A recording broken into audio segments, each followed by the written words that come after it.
top 6. Yeah. No chance of top 4. They're a million miles off Chelsea, Man City, Liverpool, Man United, aren't they? I feel like Arsenal are the only ones that can try and sneak into the top 4. Spurs, a million miles off it, I feel. All right, then.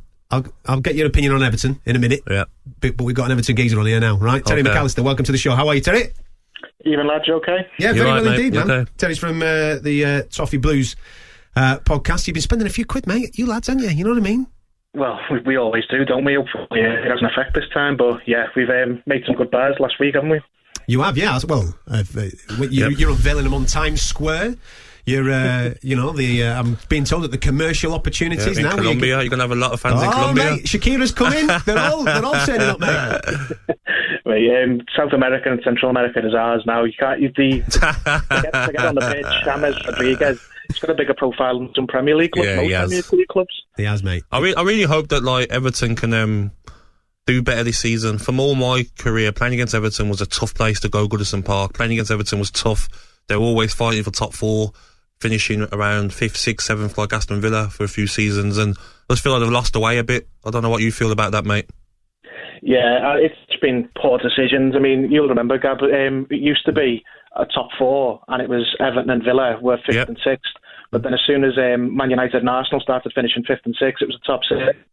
So what we've done in the years, pretty much since we lost David Moyes, was just made bad decisions from the top. Poor management appointments allowed those poor management appointments to, buy too many players for inflated prices. We had summers where we bought several players for the one position and ended up selling them straight away. Yeah.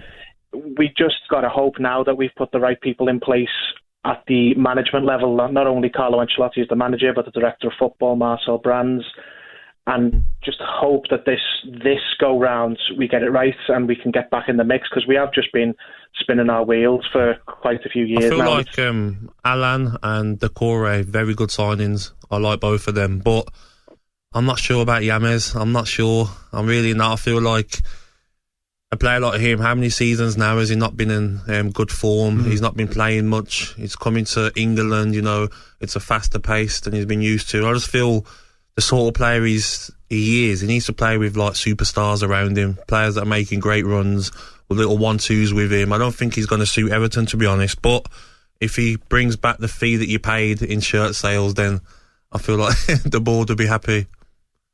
Yeah, definitely. I think from a off the pitch sort of slant, it's a big sign and it's a no-brainer, because there's varying reports of how much we'd pay for him. Like some goes as high as 20 million. Some places say we got him for free. So whichever it is, probably somewhere in the middle. Yeah. I'm sure business-wise it'll make sense. But on the pitch, I think it's just Carlo Ancelotti's obviously looked at the team last season, and it's got to be said that it's some going for the centre midfielders at Everton to inspire the manager to buy 3 new ones in the summer following, thinking all ears aren't up for it.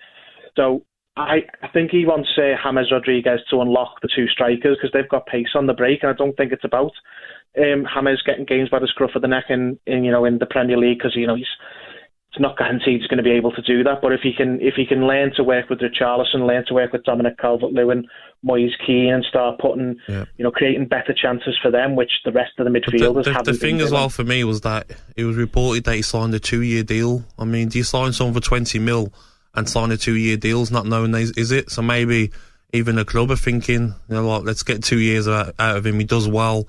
We get the feedback from shirt sales, and we're going to be known in South America. But I'm not sure on that one. But Decore and Allen will be very good signings for you.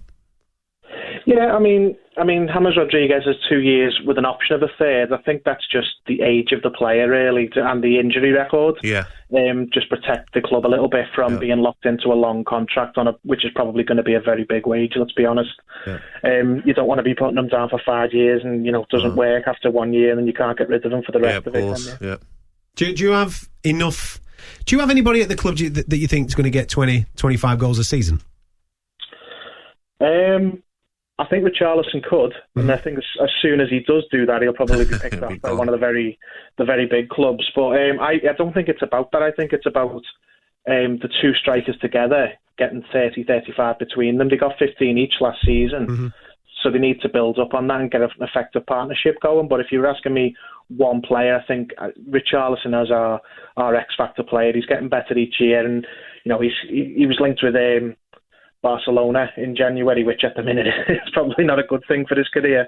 But it's still a indicator of the level he could hit if he fulfilled his potential. So if anyone's going to step up and be the next sort of Lukaku type player who moves on, it'd probably be Richarlison. But let's just hope we can keep him for as long as possible. Fair point. What's this season expectation then, Terry? I mean, it's an overused expression, but I think this will be a big season of transition. We've brought in, Ancelotti for a lot of money, and we've given him a long-term contract. We've given him the project that he's not used to doing. He's used to coming in to established clubs with established squads and just doing a little bit of player whispering and sprinkling a bit of magic and getting the key players to play. Here, it's a totally different, project, different job. So he's going to have to instill his standards and get his players settled in.